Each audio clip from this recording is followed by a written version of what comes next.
Një pyetje që po bëhet gjithnjë më tepër në botën e internetit është se a i përdorim ne rrjetet sociale apo rrjetet sociale po na përdorin ne. Në fakt, në teori, rrjetet sociale janë krijuar për të na mundësuar njohjen me njëri tjetrin, por në praktikë, si duket,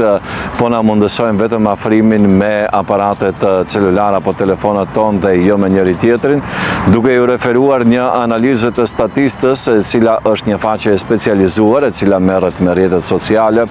rezulton që numri i përdoruesve të rrjeteve sociale ka shkuar në 5 miliardë dhe 3 miliardë prej tyre janë ndjekës të rregullt të Facebookut, ndërkohë që të tjerët janë edhe të Instagramit, YouTubeit, TikTokut e kështu me radhë.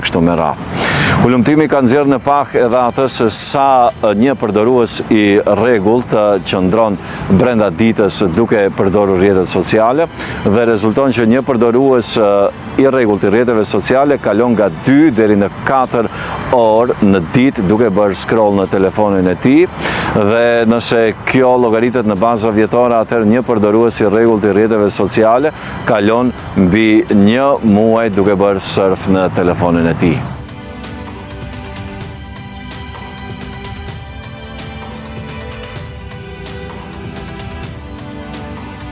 Duke ju referuar grup moshave se cilat grup mosha dominojnë përdorimin e rrjeteve sociale, rezulton se mosha nga 18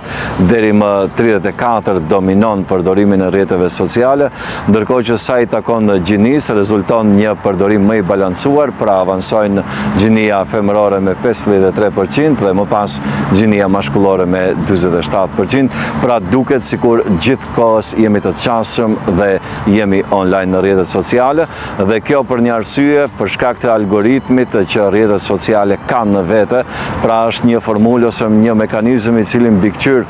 veprimet tona në rrjetet sociale për atë se çfarë shikojmë, çfarë ndjekim, sa kohë ndjekim, çfarë pëlqimesh bëjmë, çfarë komentesh japim, dhe me automatizëm pas pak qastesh na servohen të tilla përmbajtje në rrjetet sociale.